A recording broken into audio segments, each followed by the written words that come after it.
The topic of the webinar is latest trends in information technology.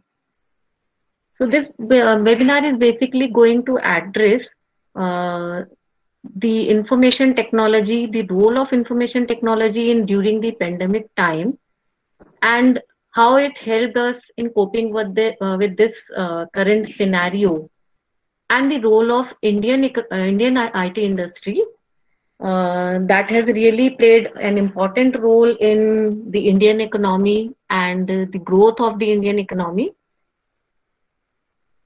And basically, what are the job prospects in the present scenario in the IT industry for a particular Indian?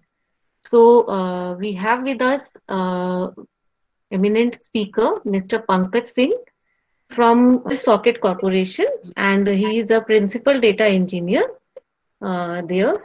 So I welcome you, Mr. Pankaj Singh, in our session, and we would like to hear from you. But before that, I just want to hand over the platform to the Dr. Baljeet of our department, and a very hearty welcome to all the audience participants and our resource person. Thank you, ma'am. Before we hand over this session to Mr. Pankaj Singh, I'll just like to briefly introduce him. So Mr. Pankaj Singh is working as a principal data engineer with Dealer Socket, in which basically in his current role, he's been designing and developing enterprise data warehouse, data migration pipeline from various data sources. And his expertise include designing and implementations of data analytics based architecture for client projects. He has also been involved with developing capabilities and POCs for new age technologies. And he has experience in RFX, management, response, estimation, and defense. Some of the projects he has worked on are like he has implemented real-time streaming data pipeline using Kafka and InfoWorks Data Foundry. He has designed and developed Oracle to Google Cloud platforms, BigQuery data migration. He has also developed the predictive maintenance architecture for chemical manufacture on AWS using S3, Redshift, and so on. He has been receiving a lot of awards, especially the Client Appreciation Award, Surpass Award, then Most Valuable Employee for consecutive 5 years with different organizations like Wipro and L&T. So he has also received awards for Best Curator and Paper Presentation. He has an international publication and has been doing paper presentations on international and national conferences. He has also developed tools for patient e-management system. So we welcome you, Mr. Pankaj, to take this session on latest trends in information technology industry and enlighten our participants on the updates from the industry. Thank you for inviting me for this talk. And I see a very healthy crowd around here. So I see participant around 79, although I do see redundant name as well. So thank you thank you to the coordinator Manish Kumar Singh, who is also a good friend as well as a very good teacher and a technology enthusiast. So in this talk, I would like to encourage the participants to ask as many as questions around the technology or around the field they are working or they want to choose into work, right? So I'm not going in details or anywhere around the algorithms or how the codings are done or how machine works around them, because you have already your eminent professors and eminent professors, demonstrators for them. So I would rather have this talk to be converging around a particular topic, that how industry works, what is how we think, and what changes are we expecting around that. So we'll go through certain terms and terminologies that are used in the industry, and at the same time, we will also walk through what exactly industry thinks and what are the users whom you want to work with. Okay, so with all due respect, I will start, and let me stop. After every slide, if you feel you have some questions, you want some clarification, just just let me know. So I'll start the presentation. So if I have the presentation.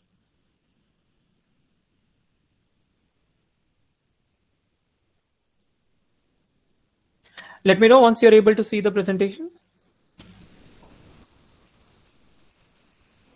Yes, we can see the presentation. Surely.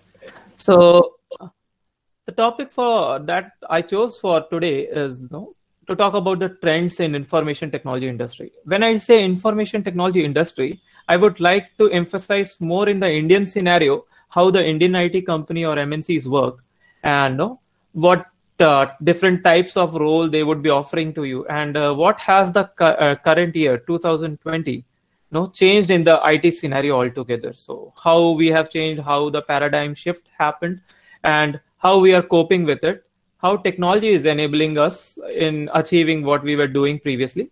So let's start. So we'll cover topics like what exactly is information technology industry, what is IT in 2020, how COVID changed, right?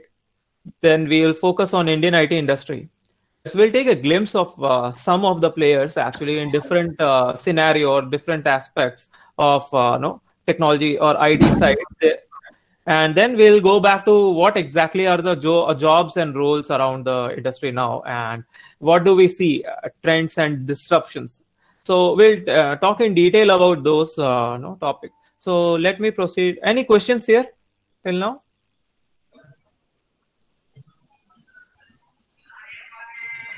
Okay. So I'll encourage all the students as well as professors and faculty members to ask as many as questions or doubt you have. And since this is not an academic lecture and it's more from an industry perspective, you would I'll definitely want you to know more what we do here. Let's move on to the next slide. So as an industry, IT itself does not exist without an existing vertical. So in vertical, when we talk about, we have manufacturing industry, we have healthcare industry, we have space technology, we have BFSI. BFSI in general stands for banking, finance, security, and insurance. Then we have agriculture industry, we have retail. Then we talk about automobile industry and automotive industries. We have defense technologies, e-commerce. We definitely have travel, hospitality, and other things that is clubbed into the etc. But the main focus around this is people, right? So why do we ask people to be in the center of this? So IT only works in the form of an information exchange, right? So if you have information, you want to process information, then that is possible. And information definitely comes from people, even though sensors and machines do generate data, but it's only due to the people that are associated or using those machines, right, in certain way. Okay, so people are the central of IT. In this case, people will mean the users, end users, different clients that we work for, and so on. So at the same time, there are certain websites which help you or enable you to socialize with the different communities. For example, Facebook, Twitter, Instagram, and so on, right? Even the matrimonial portals, right? So you socialize there. So there is no catch around that. But what you do is post your comments, your thoughts around that, your pictures. So that's also something that's a data, right? And at that particular time, it is data. When clubbed together, it becomes information. From information, people try to mine the knowledge so that they can use those knowledge in expanding the business, doing something good for the company, as well as generating revenues, trying to solve your problem as much as and making the life easier. So this is how the industry is focused. Any questions here?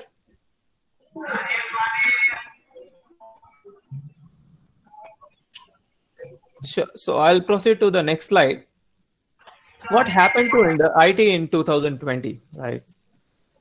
So what we witnessed is during Feb and March, we actually witnessed a complete lockdown overall in the whole world actually, due to the COVID-19 pandemic. Okay, so the only mode that was available to be virtually available means virtual existence, right? that was possible due to the information technology framework. Okay. In India, what happened is, we saw a mobile revolution around 2001 till 2015. So there was a rapid spread of mobile devices, especially Android-based devices after 2012. Okay. And this particular reach actually means this outreach extended to the rural areas as well. So people of every age group and every means most of the population were actually aware of the internet and internet-based technologies, right? So then once the 4G network was available, the data became cheaper. So there was an inflow, or very huge inflow or influx of data inside the system. So different devices, via different devices, right? So even Facebook, Instagram, and the WhatsApp and other messaging portals, like internet was flooded out of data. So there was a huge gap in understanding how to process that data. Secondly, what we saw is secondly, what we saw here is data. As data became cheaper, more users were onboarded, right? And more facilities around internet came in. In 2020, we were actually trying to utilize those things now, okay, to generate some intelligence around that, and how we can make life easier, how the companies can generate revenues in such a scenario when everything was locked down. So e-retail and e-marketing gained a lot of traction around that. Even means if you see, telemedicine and means online consultation gained certain basically a moral booster, I will say, instead of saying that they gained a large marketplace. It was just a moral booster. I don't think after 2020 and since the in case the vaccine is invented, that would be again a challenge. People will start going out. The IT in the medicine side will slowly decline, but at least it is a start, a jump start for Indian medical sciences, especially in the online and telemedicine side. Okay. The concept of as a service, for example, you must have, how many of you have heard the software as a service, platform as a service, and infrastructure as a service model? So I'll stop sharing for a while, and I'd like to hear from you, so that I know that you are not bored in that case. Okay. I do see one question that has been pointed. May I know what are the policies which Indian government is taking for securing digital security? So surely, so Indian government definitely will have their own policies around their charts, right? So we always have a compliance and data security policies for every company or every user that is on internet. So they have to share work on that, especially the encryption level of the data, the sharing level, and the patches and the latest upgrades to the softwares, as well as antiviruses and other parts for a particular server has to be there.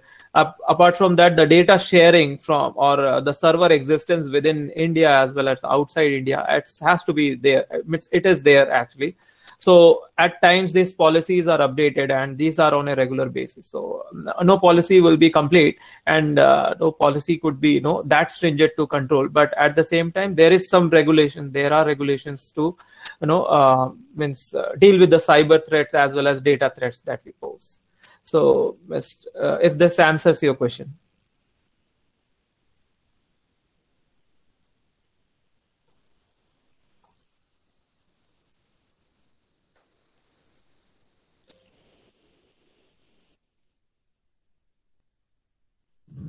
Okay, so I would like students now to ask their questions, start asking their questions, because these slides are based on interactions only. I can explain these slides only if you have questions, or else I'll go through it line by line. That's what is going to happen.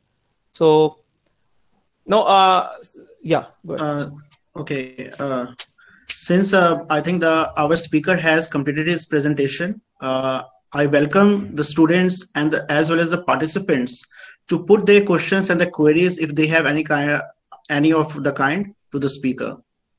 And moreover, Pankaj sir, since as you know that most of our students, our students, basically most of the students here have joined from the computer department of computer science, and on our regular basis, there is always an interaction between the student regarding the placements. They have the confusion regarding the placements. What are the areas that they can opt after completing the graduation? I think this is a confusion that we had also faced during our study time. So I would like to from you to put a light on this also. Okay. Surely. So that's what I was asking the students to come up with their questions, and do not hesitate. No, this is a portal, open portal. I am not your professor. I'm not going to deduct your marks. Okay.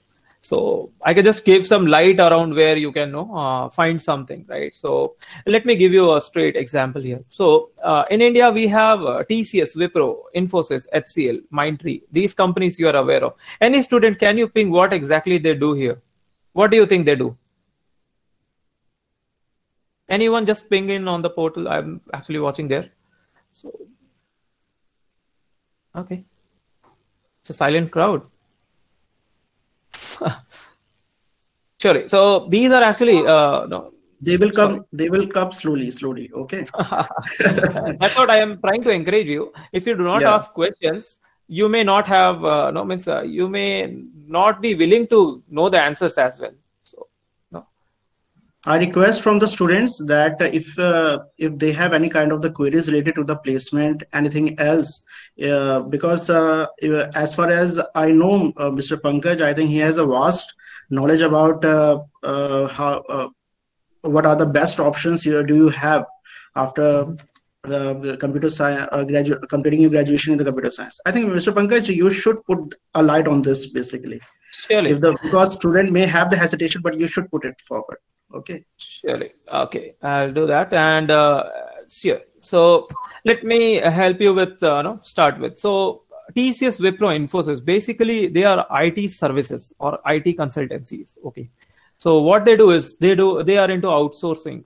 From different countries or different clients, they outsource the job within the task or the projects to their and complete it following certain guidelines and compliance agreements, and they take care of that from the support, maintenance as well as development side. So they are a vast organization. Although if we combine TCS, Wipro, Infosys, there may be around 7 to 10 lakhs of employees that these 4 or 5 companies hold, right, together. So it's a vast organization and vast infrastructure or ecosystems around there. Then we have cloud-based companies like AWS, Microsoft Azure, Google Cloud Platform. Then we have IBM. Another player, a very startup, just mentioned it so that apart from these 4 or big shots, there is a small company like Microsoft or Microhost, right, that is also providing the cloud solutions. There are many more, but just I work with them since I have used it, so I just thought to give the name. Then there are data centers around this, and data centers are those who provide you the infrastructures, right? Not every company can own a big infrastructure around maintaining their own servers. So these are certain companies that outsource or rent out their storage area as well as CPUs and servers especially. We have e-commerce industries, ShopClose, Amazon. I think you must be more aware of it than I am actually. You are young users, so you will be fairly adept in the knowledge that you have of the e-commerce industry, right? Then e-learning also, you must be going through certain courses like Coursera, NPTEL. NPTEL is a Government of India initiative. So IITs and other colleges actually post their online lectures around there. It is also free to go through the courses. We have Edureka, Upgrad, and Udemy. E-retail, if you see, we have BigBasket, Grofers, JioMart. Sorry, it's misspelled. It should be a mart. Amazon Pantry and audit firms, right? Not only do you in IT, you do not just keep on coding and delivering projects. There is also a compliance that you have to adhere to. So these kind of audits are within internal companies or external agencies as well. So big fours in this area are KPMG, Ernst & Young, PricewaterhouseCoopers, and Deloitte. Not specifically in this order. Okay. And we come back to the internet security or basically the antivirus side or means prevention and maintenance side of particular means threats. So we have AVG, Kaspersky, Quick Heal, Norton, right? Then we come back to Internet of Things, right? And there is also a term like industrial internet of things. So these are certain organizations that are working around that. So e-cabs, if you talk about, we have Ola, Uber, Meru, and certain other companies went into merger and acquisition with Uber, Ola, and Meru itself. So if you have any questions around here. There is a question from Priya. Sir, I want to know what the difference between MSc in computer science and MCA. I think that is a very basic question. Sure. I see two questions here, and unfortunately, while sharing the whole screen, I will not be able to respond at immediately. But yeah, I'll start with the first question, where Priya asked is difference between MSc in computer science and MCA. That's a nice question, actually. So MSc is both are master courses. Okay, one is science and other is an application. Okay, so basically what you study in MSc is definitely universities have their own courses and own structure and own approach to how they teach them. But it's basically MSc is supposed to be the science around the computers, how they are built, how algorithm works, how machine and hardware and software interaction happens.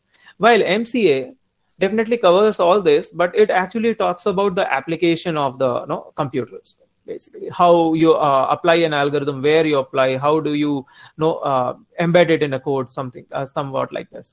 Second difference is one is a 3-year course and the other is a 2 years. MCA is a 3 years course, okay, and the Masters in Computer Science is a 2 years course. Okay, both are equally significant.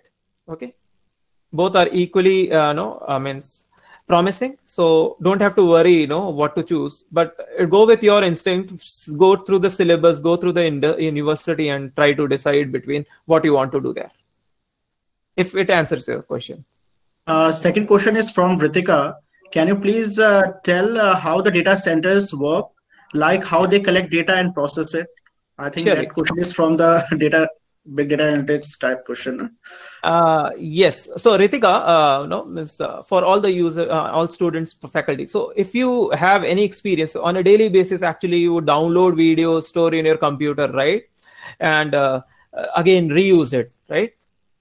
So you have experience around downloading the data. Right?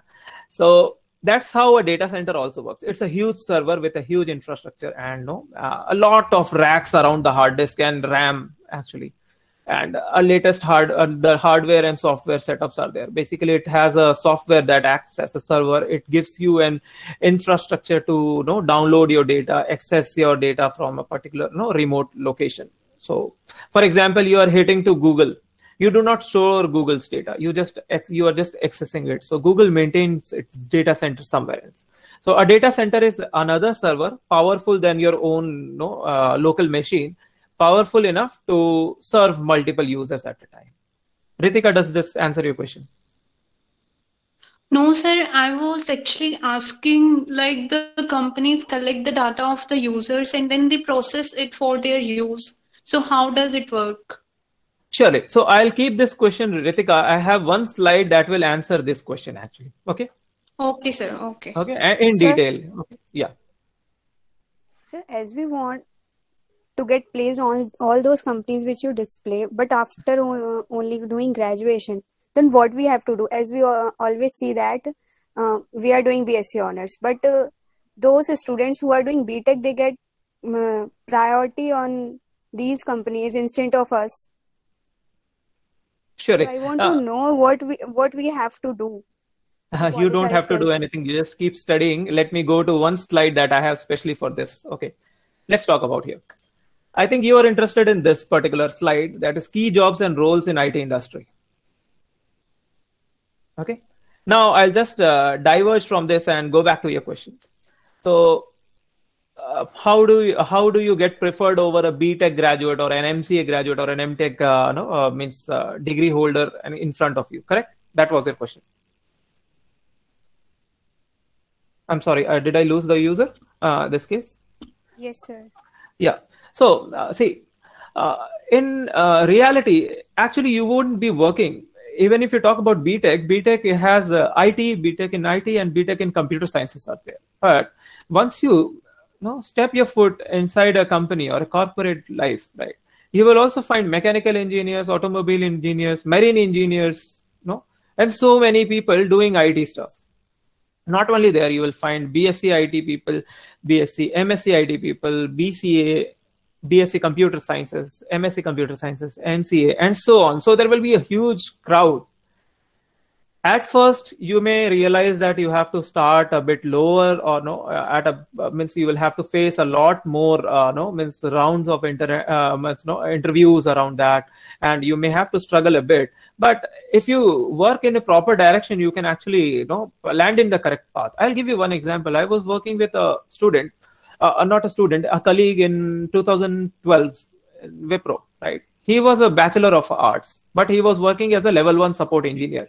Now he is well placed, and he is earning better than actually a BTech with the same experience will do. So as and when you gain experience, you will start earning more. But the first thing is to learn and keep learning.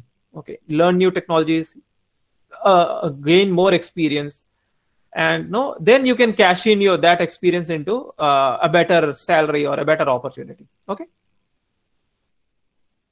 Yes, sir. Yeah.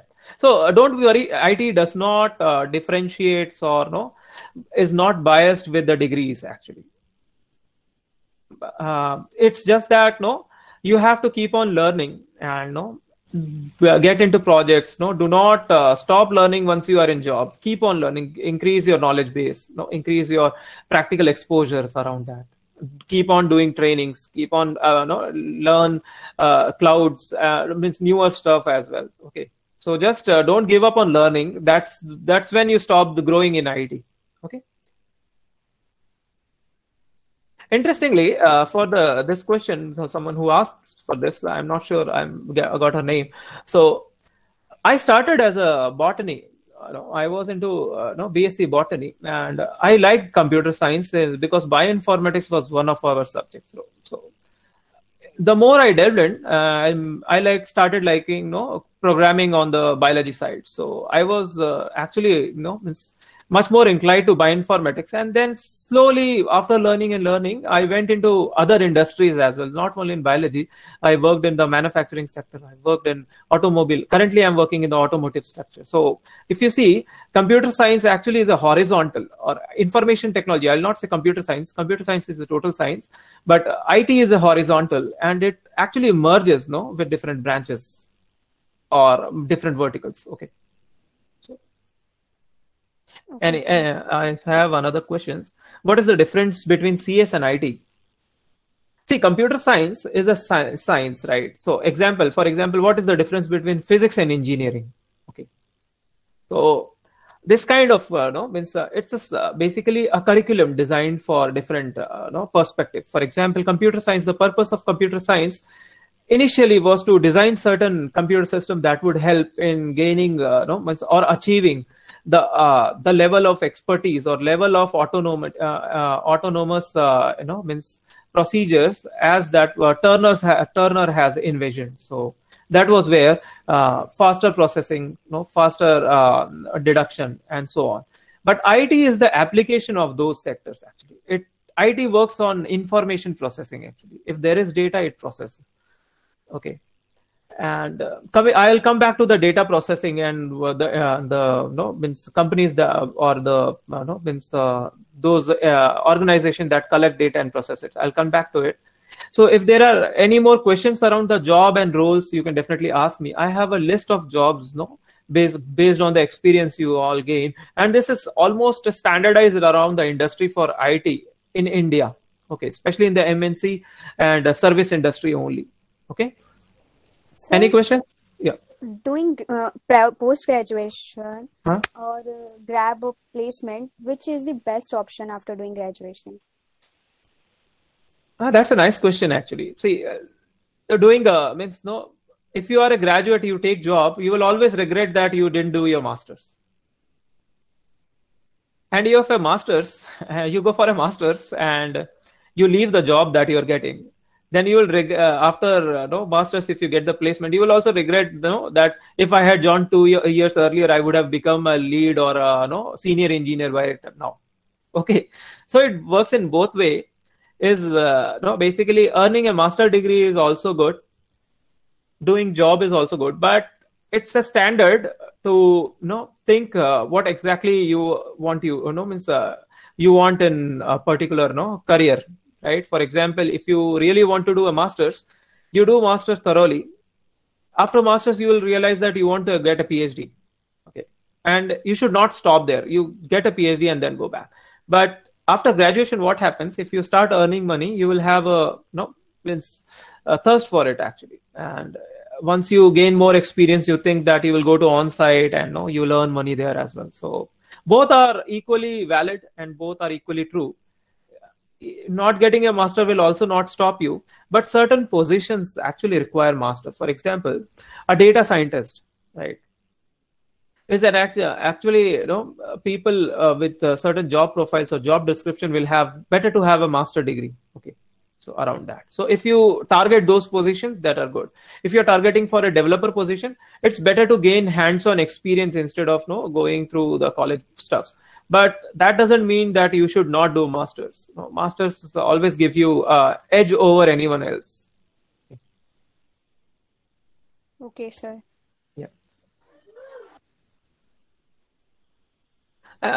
Okay. How to get a job or placement in cybersecurity? Okay, I missed few questions, I think. Tarushi asks is that if someone is preparing for placements among C++, Java, and Python, which languages one must have a specification or expertise in? Okay, valid question. So see, Tarushi, when we one thing you should know is you always remember C language, you always remember. Second thing you must remember is database. Okay, and you must have at least basic in knowledge and at least running queries, hands-on on the SQL or structured query language, right? These two you always take care that you know that. After that, an object-oriented language of your choice. Currently, Python is gaining more traction, but Java is nevertheless always the preferred language around people. Okay, so Java or Python is based on your choice. Any object-oriented language should be good. Okay. Thank you, sir. Yeah, and if you are thinking to work for Microsoft Stack and other parts, so you may be specific to learn C# and .NET also. Don't limit yourself just to one language. Just limit yourself, do limitless understanding in getting the logic and algorithms in your mind. So a language will be just a shift of syntax. I think your professors might be teaching you this very well, and you should learn that all you need to change is the syntax. Okay.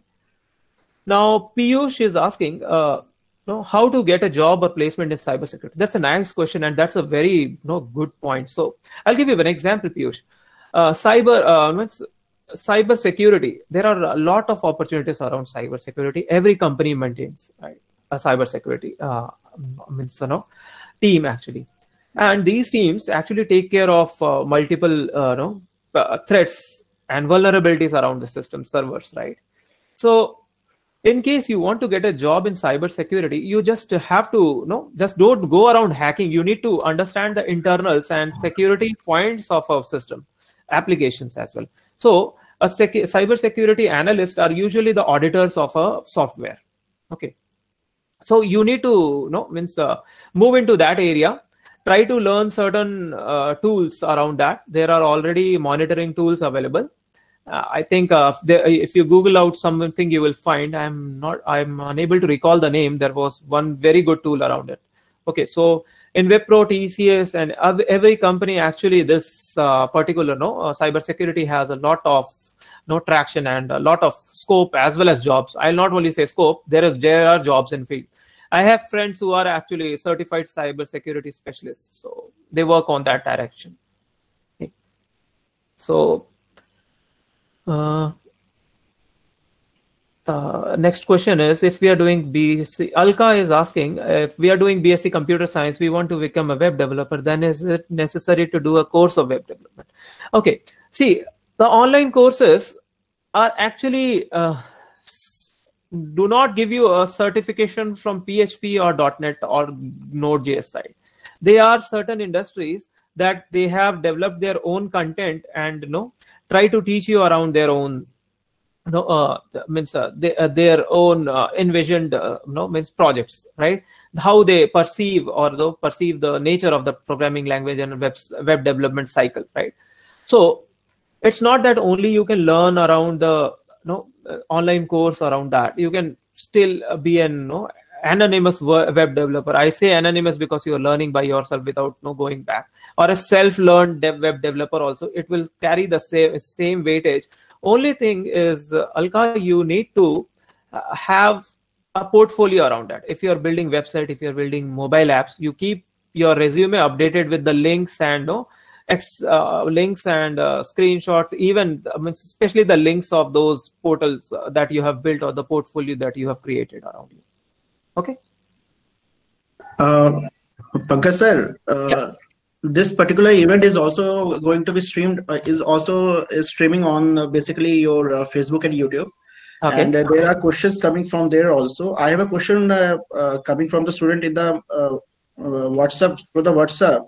Sir, I want to ask our speaker about what technology is presently required in market that we should learn as an extra curricular. Surely. So in the current market, it would be better if everyone is learning machine learning, everyone is going to data science and everything, but the basics, right? So try to learn about the cloud technologies that are available, right? Try to learn Azure.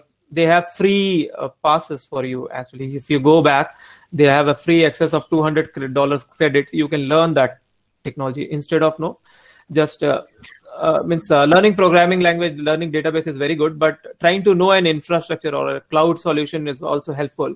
Apart from that, AI, ML, and data science and data analysis are always there. It's always handy to learn a specific technology. So if your interest is in programming or development of applications only, so choose a language of your preference, like Java, C++, Node.js is there, JavaScript based, Python based stack, Perl based stack is there. Okay. Now Golang is also coming up in very in a high means good pace. Ruby is there. So there are so many languages around which applications are developed, right? You see, if you want to be a scientific programmer, right? So if you want to go into statistics, right, and you want to do mathematics, right? So there are tools for that as well. If you have heard about Octave, for Octave, and Lisp is there for normal AI and other stuff. Then we have R as a programming language, S as a programming language is there, Scilab is there. So these are certain application based. If you go back to databases, then you need to not only database will do, but you need to know object relational, from ORM related mapping, means object relational mapping, and procedural languages. And if you go ETL, what is ETL, right? Data integration tools. Coming back to the user interface part, right? CSS, HTML5, JavaScript, jQuery, these are must for those. So it depends on you what you want to do, and based on that you will have all the resources around that. So, but at the same time, since the advent of cloud technologies, people are very much interested to download, go back, not download, to go back to just deploying, means basically serverless architecture. So if you are just taking some time out learning those stuff, that will give you an edge over your competitors, right? So you can do that. Any more questions? There is a question coming from the student Dipanshi. She has been asking, sir, can you tell me some of the subjects that we are studying at present in computer science, BSc, which are quite important to be carried forward while pursuing IT-based jobs in the future? So if I get this correct, that's question is actually, so what subjects should they consider in case they want to target an IT job, correct? Yeah, I think the student has written the question in such a way that I have read it in the way that she has given me. Okay. Yeah, fine. So there is not a particular subject, right? There is an application of a subject actually.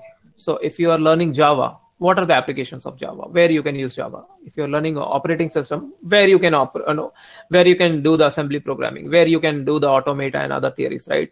So this is how you should think of it. So BSc or your education is something that tells you where you can utilize it later.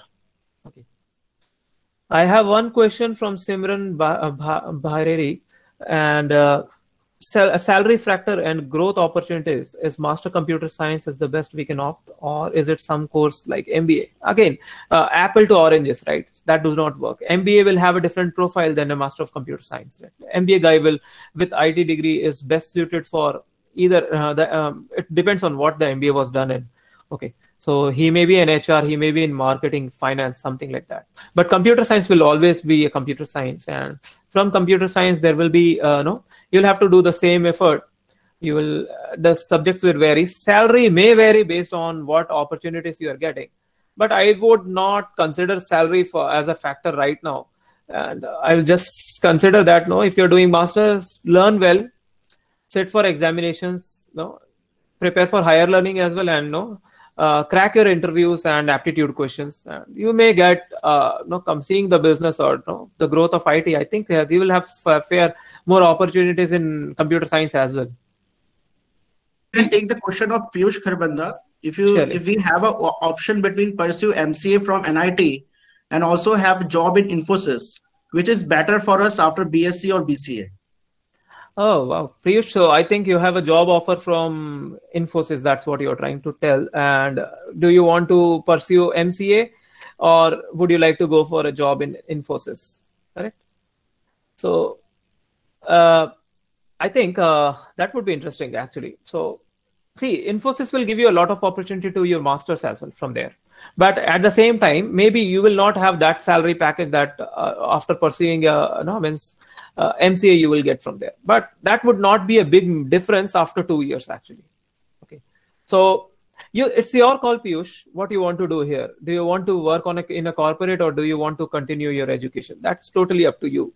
I think you will have a better grasp of it, because you need to do what you want to do, right? So I think this decision is on you.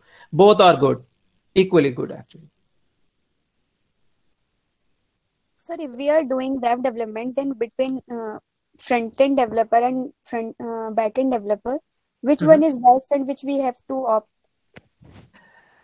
Okay, so there was a time when we actually had specialized person to do specialized jobs, right? Initially, so we had a UI developer, we had a server-side programmer, then we had a database developer, we had an API developer, right?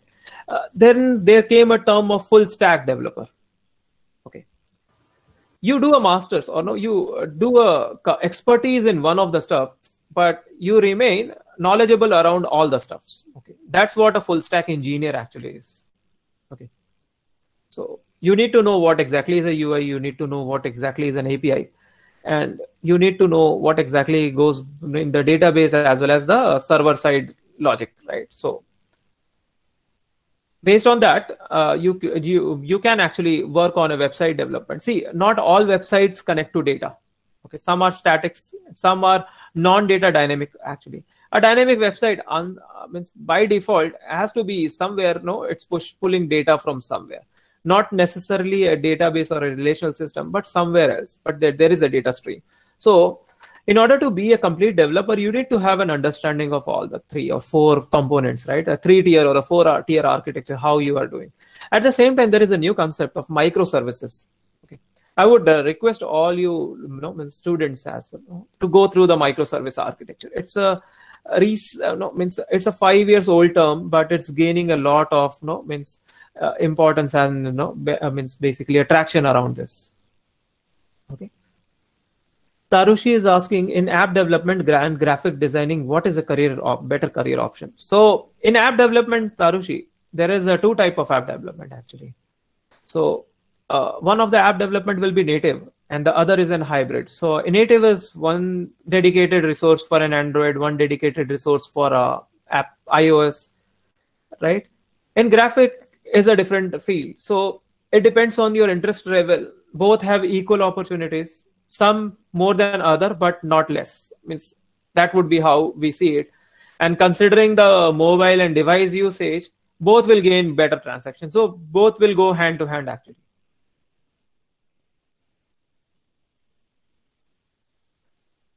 Okay, so any other questions? I think that question has been pinned. What is important to take internship courses? How is it important to take on internship courses while doing BSc?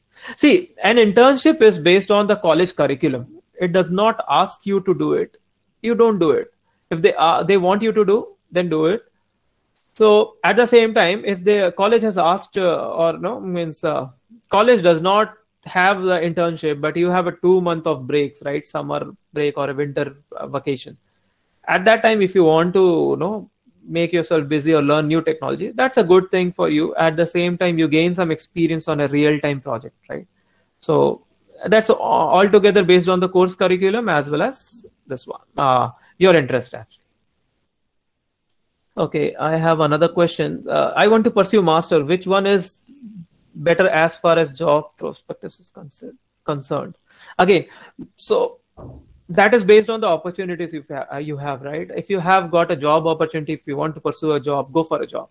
If you think that you will study more and then get a better job or better offer, then you go for it. But try to evaluate both the offers, right? If you have a master's opportunity where you're doing master's from, what is the benefit of doing master's from there? And what are the prospects after it? If you have a job offer, think about the current offer where you can see yourself around, after 2 years or 1 year. What are the prospects around that? Security, stability, everything. Okay. Tarushi says that I have interest in both. Should I try both or make up my mind? Tarushi, that is a question. That would be an answer for you only. If you have interest, you can take up both. There is no limitations on what things you can learn. But you can learn only one thing at a time, I guess. So learn thoroughly and then pick up the other one. Okay, next one.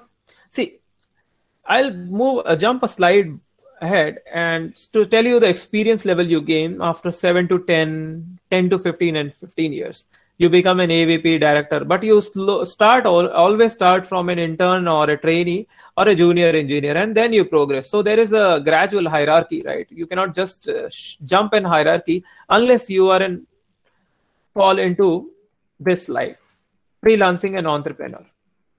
Okay, if you want to be your own boss and own critic, that's for you.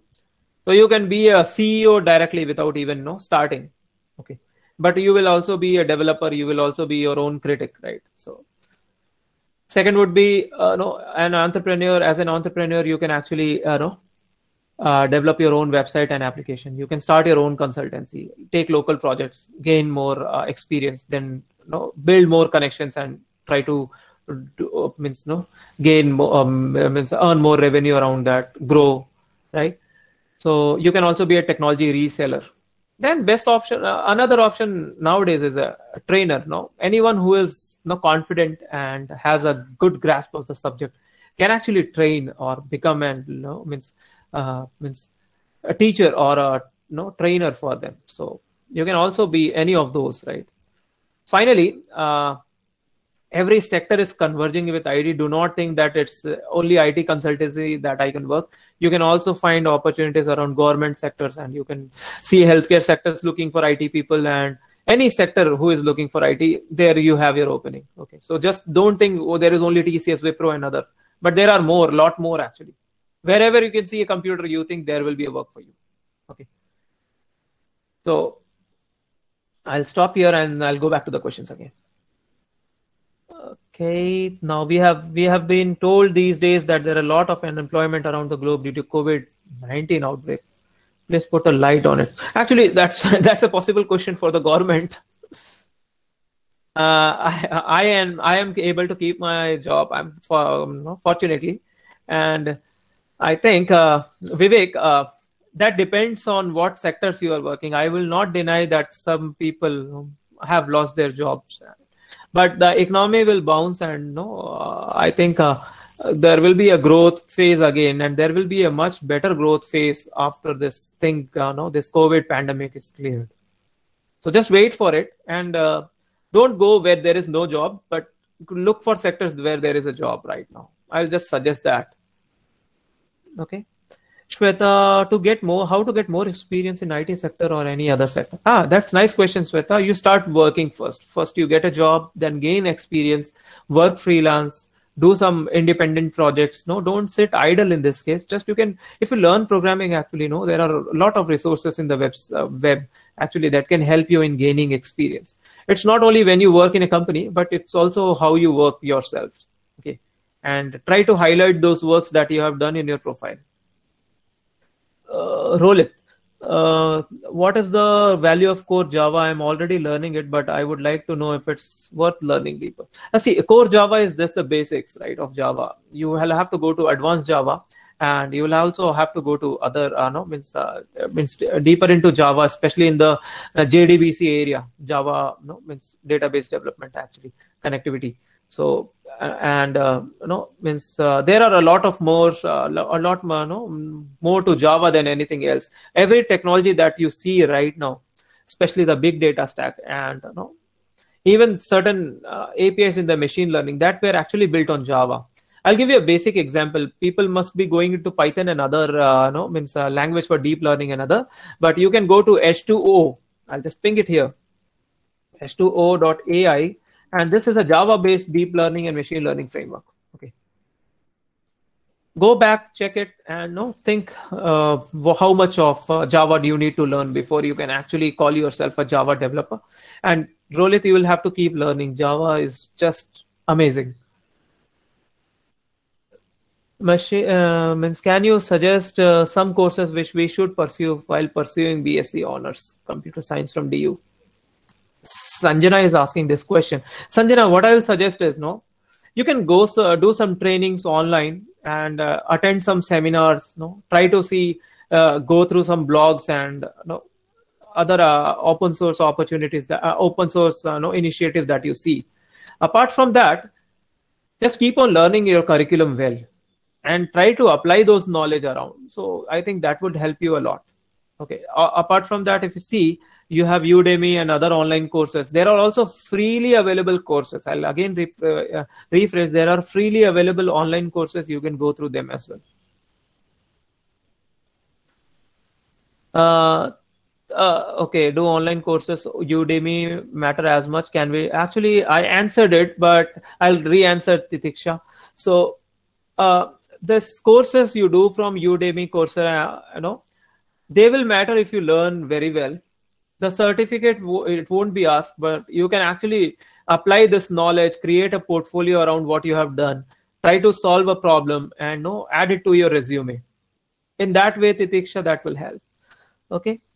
What are the key jobs in IT industry today? I'll coming back to that. Rishabh, I have one slide for that, key jobs, right? For IT industry. Okay. So a key job for IT industry, if you see, there are the jobs, right? A support engineer, a mobile developer, application developer. In application developer, there are programmers, there are database developers, there are middleware developers, right? There are firmware developers, and so on. Then you grow you become a data scientist, engineer, and analyst. You can become a BI engineer, business intelligence developer, and so on. ETL lead, project managers, scrum masters. There's so more than, it's just a role actually. People are actually creating new roles on a daily basis for that. Okay.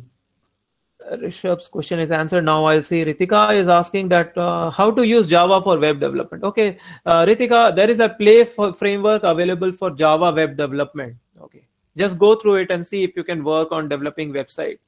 And if you use NetBeans or Eclipse like IDE, you will have a Java web functionality that will give you a template initially.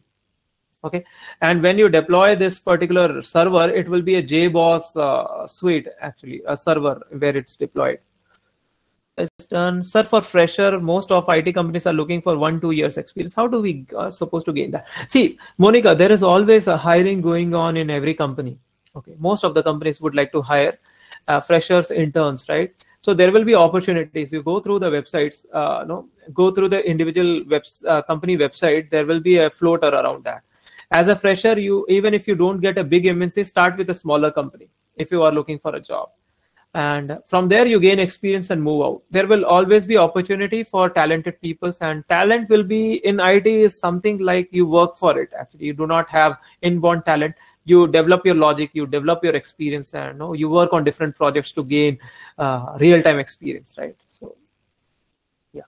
I am a mathematical science student. What are the various computer science courses that I can take on to land a good job in IT industry?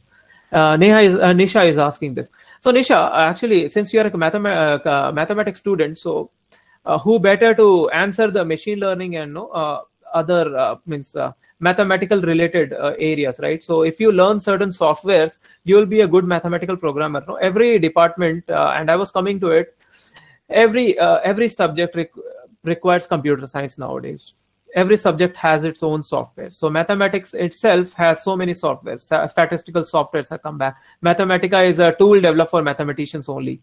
So although it has extended its usage for other people, other industries, but that's one part, Nisha. So you can work on it. You can do you can take a special paper of algorithms, especially.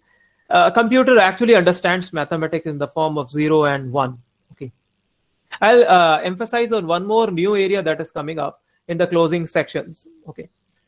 And I think that's the question stopped now. So Manish, I think that's all the questions that we have till now, right? There are still 4 to 5 questions. Yeah. And okay, there's a question from Arya from basically Aryabhat College. He's been asking that we are listening a lot about machine learning and AI. Where should I begin from, since I'm a very beginner to it? Surely. So Arya, you don't have to think a lot around that. You just start from where everyone will start. Try to see what exactly machine learning is. It's before jumping into programming and learning stuff, what machine learning can achieve and what AI can achieve. You start learning from there, and then you will know what to study. So basically, you will be seeing programming language and other things. I will suggest you to get your theories cleared first. First, go through the theories and papers available, books available on machine learning. Don't directly jump into programming. You will miss major concepts around that.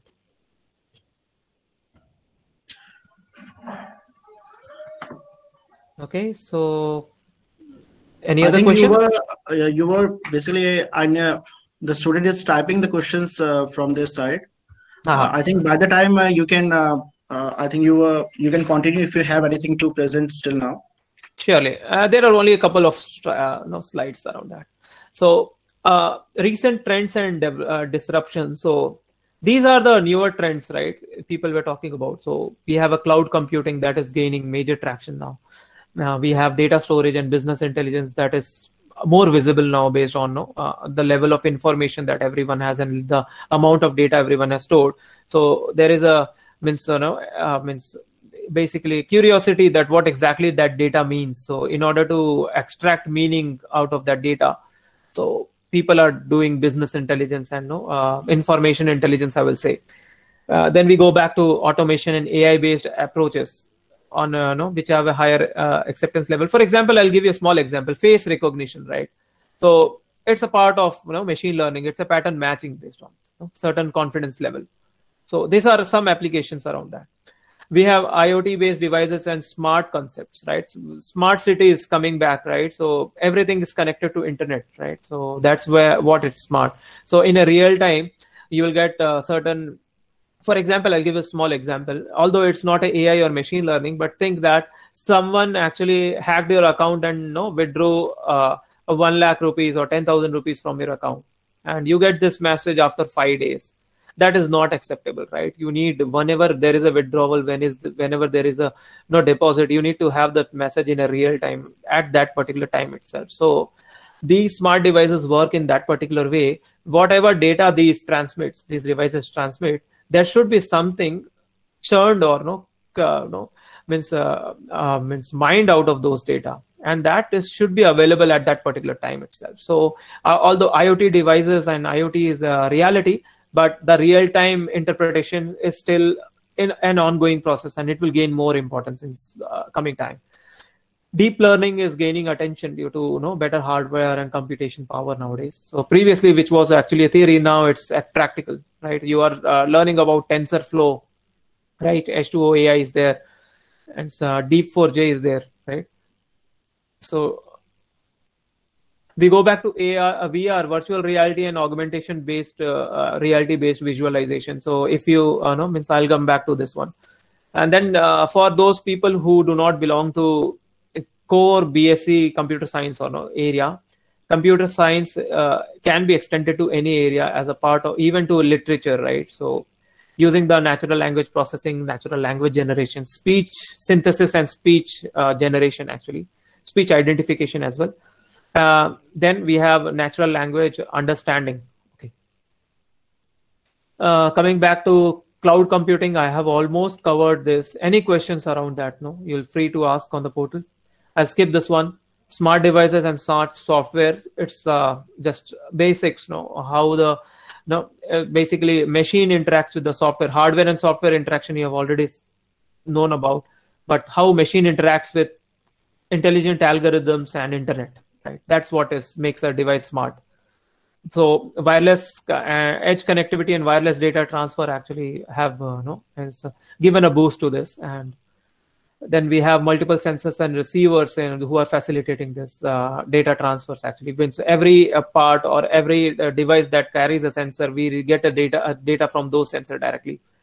Okay. At the same time, there is a pre-processing, transformation, and machine learning modeling of this data that helps in certain analysis around it, certain intelligence around it. And real-time analytics helps with the real-time decision and support. For example, your car got crashed somewhere, and when you're driving in foreign location, especially in India, I may think there may be in some city, but not everywhere. But what happens if your car breaks down? Your GPS can actually, the company or the automobile vendor can actually track it and send the assistance or roadside assistance in a real time, actually based on the data transferred. And then I'm talking about immersive analytics, which are augmented reality and virtual reality. So you must have played certain video games and certain extensions, right? So around that, if you are a fan of Marvel comics and you have seen Avengers movie, you maybe watching that the Iron Man actually using a touch-based visualization. That is, although that may be animated at that time, but that is also a reality. Certain companies are already doing in the augmented reality side and virtual reality sides. Okay. So some plants like steel plants and other actually use the augmented reality and virtual reality to monitor their machines and take note of their plant as well. I'm coming back to a very interesting topic. Before I jump to this topic, let's go back to the questions if we have any. Do we have? No. So coming back to quantum computing, right? So this is a fairly new term in the form of practical exposure, but this term was actually very famous since the quantum mechanics in physics was described. So people during your initial 11th and 12th, we must have went through the relativity theory of Einstein as well as Niels Bohr, Max Planck's quantum theory and Niels Bohr's quantum theory, right? So from the computer science side, Richard Feynman was one of the major physicists who thought that this quantum mechanics can be applied to a computer as well. Okay. So initial theorem that came in was the Shor's algorithm that actually led to the quantum computing research, right? So, and someone says that there is a concept around that, and there is a belief that this algorithm is so powerful, and in case such a machine is made, today whatever we encrypt, right, the password and other, which is asymmetric, will be useless if this machine is developed. Okay. Fortunately, we have certain companies or certain researchers who have done some achieved some progress around that. One of those to highlight would be IBM, actually. So this is very interesting area, and as a theorist, you can go through it. Maybe in future, like what we see today, cloud computing and other, quantum computing would be a reality for even everyone, actually. We hope so, and it's far to go. So are there any more questions? I'll be happy to answer them.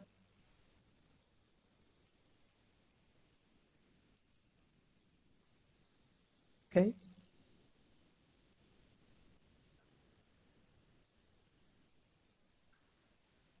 You have around 22 minutes, so feel free to ask any more questions that you have.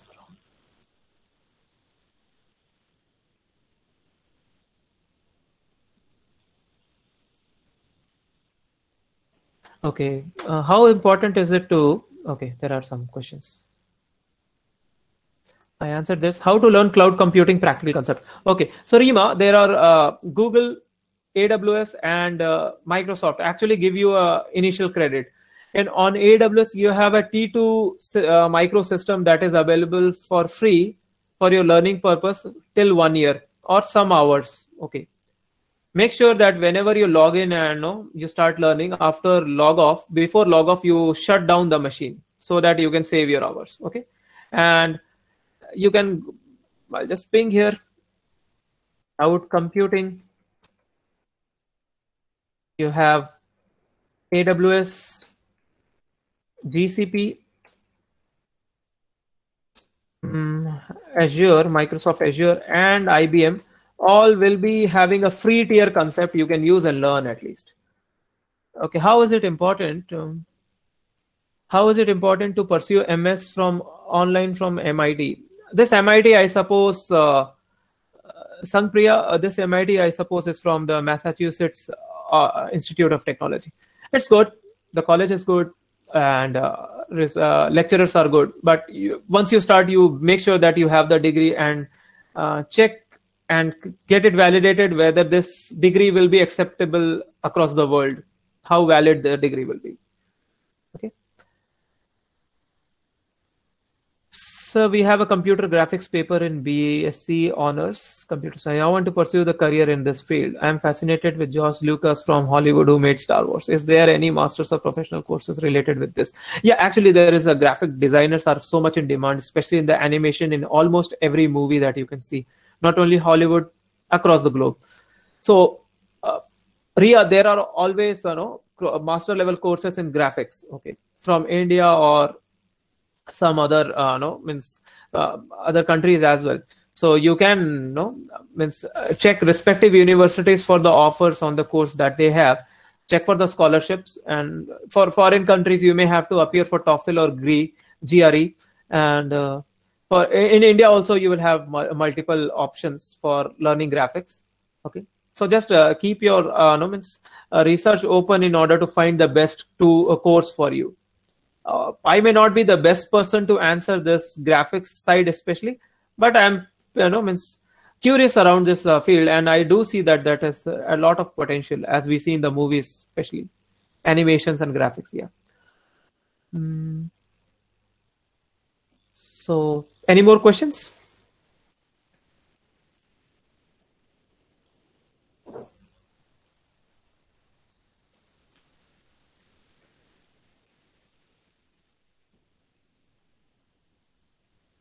So, in case there are any no more questions, so I'll just hand it back to Manish. So, and Manish, thank you, and Baljit. It is an old saying that there is no end of the queries and the questions. It can be keep going. So I think it's the right time. I think we should wind up this session. If there would be any queries, I will personally send it to you, Pankaj sir, so that the student can get the answers from it. So we are in a process to wind up this session. I would like to call Dr. Baljit Kaur to put a vote of thanks to the participant as well as the speaker. Baljit, sir. Thank you, Manish. So the only thing constant is change. So now our lives are becoming increasingly connected to our devices, other people, and a variety of things. So smart machines are getting smarter, and a new IT reality must evolve with technology architectures and platforms to support the advancement of digitally connected world. I'd like to thank Mr. Pankaj for sharing his view with the participants.